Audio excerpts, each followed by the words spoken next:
In this video, we are going to learn about charging by conduction. This is something which is different from charging by friction or charging by rubbing. The first thing which I want to show you is the dictionary definition of conduction. The dictionary definition of conduction goes something like this: the process by which electricity or heat flows directly through the material of a substance without movement of the material itself. That is what conduction is. Now if you look at these two really interesting terms, electricity and heat. Conduction is a word which is pretty easy to relate with both electricity as well as heat. This is because you can associate the word flow. You can associate the word flow with electricity or heat. It sounds pretty meaningful. However, we are learning about static electricity. We're learning about static electricity. And I had mentioned in one of my previous videos that the word static comes because the charge which is produced is localized. It is concentrated only at a particular area of the body, and it does not flow throughout the entirety of the body. Which means that if I take a glass rod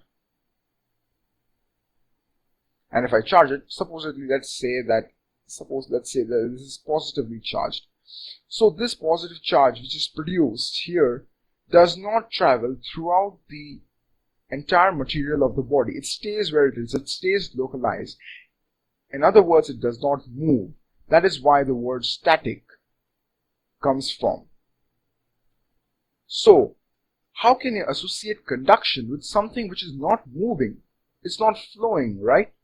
So, how is conduction related to static electricity? To know the answer of this question, let me take you somewhere. In one of my previous videos, I had mentioned that charge on a body is produced as a result of ions.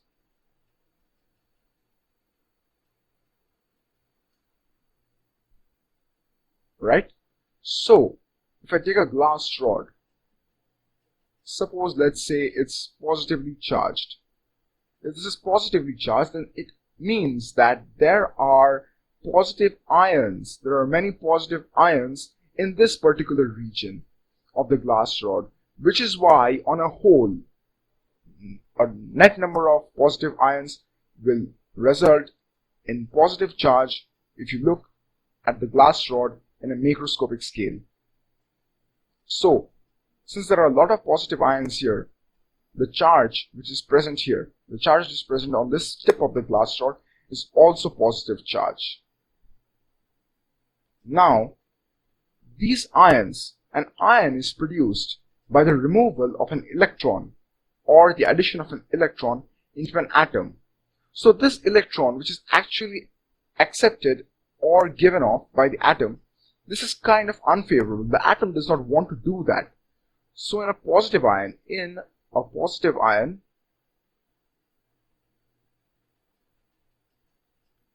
there is the lack of electrons.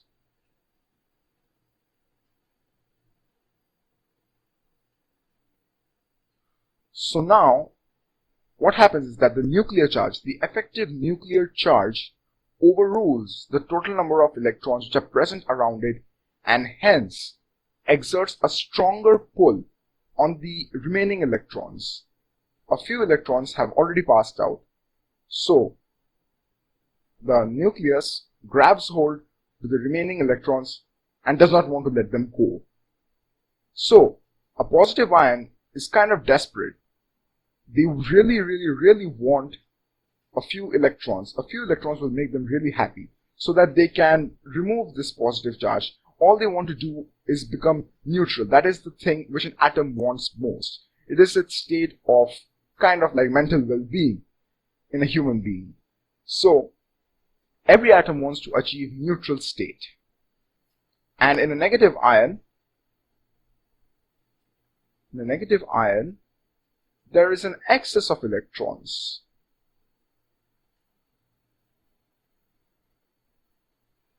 There's an excess of electrons. So a negative ion is kind of like a person who has had too much food. So it kind of feels uncomfortable and it wants to give out its excess of electrons and it wants to achieve neutral state. Again, mental well-being. So, how can an ion be converted back into an atom? Let's say this is an ion. If I consider this to be the nucleus, and I consider this to be 2 electrons, and draw a few more electrons.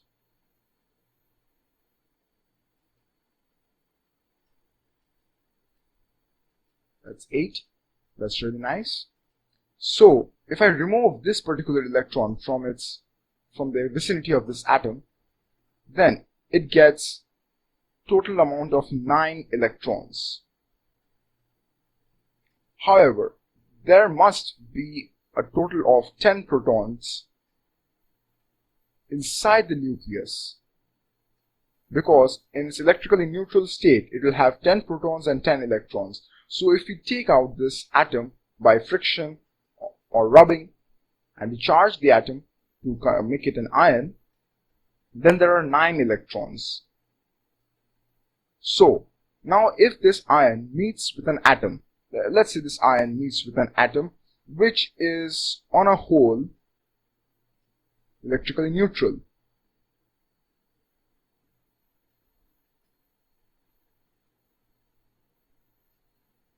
So this atom is kind of like a good friend. This atom has lack of electrons.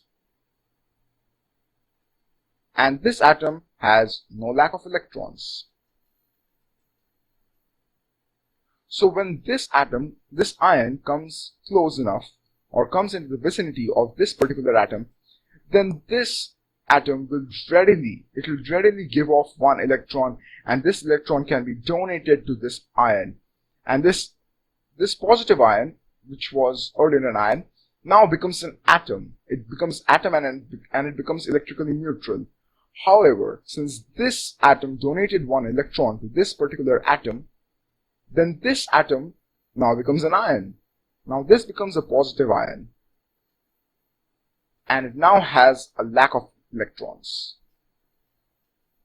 So this is how charging by conduction takes place. When this glass rod, suppose let this glass rod come in contact with an uncharged glass rod, then the few ions which are present on this tip and the few atoms, uncharged atoms, which are present on this tip, if they come close enough to one another, then these atoms will help to neutralize these ions and by themselves becoming ions.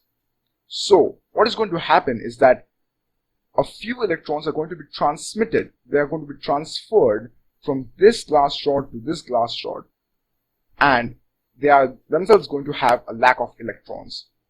So now, since a few electrons have been given, a few positive ions are still present in this particular glass rod. So this is still slightly positively charged, and this, since it has given off a few electrons, also becomes slightly positively charged. So you can see that I can charge a particular body by bringing it in contact with another charged body. This is what is known as charging by conduction.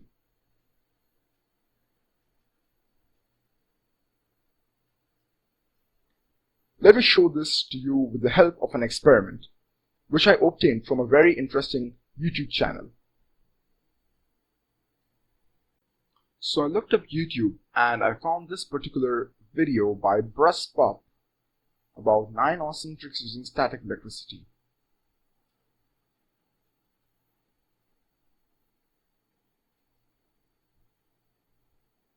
This is really awesome. So I suggest you go and check out his channel. This experiment requires 2 styrofoam plates and a piece of cloth. One of the styrofoam plates was rubbed vigorously with the cotton cloth to charge it. According to the triboelectric series, the plate becomes negatively charged due to gain of electrons, and the cloth becomes positively charged due to the loss of electrons. On bringing the uncharged plate near the charged plate, the electron clouds of the atoms of the uncharged plate near the charged plate tend to move slightly towards the top of the plate since like charges repel. This makes the atoms of the base of the second plate partially polarized. The partial positive charge is present near the base of the second plate, so it is easy to bring the second plate near the first plate initially. So what does the word polarized mean? Polarized means to cause something to gain polarity. So what does polarity mean? Polarity means the state of having two opposite charges on the same body. Since there's an excess of electrons in the atoms of the lower plate, they kind of feel uncomfortable and they desperately want to give away those excess electrons. After the plates touch one another, a few partially positively ionized atoms of the uncharged plate come so close to the negative ions of the charged plate that few of those excess electrons are pulled from the negative ions of the charged plate and into the atoms of the uncharged plate. This relieves a few of the negative ions of their excess electrons and in turn negatively ionizes a few atoms of the uncharged plate. Now both the plates are negatively charged, and since like charges repel one another, the second plate jumps away from the first.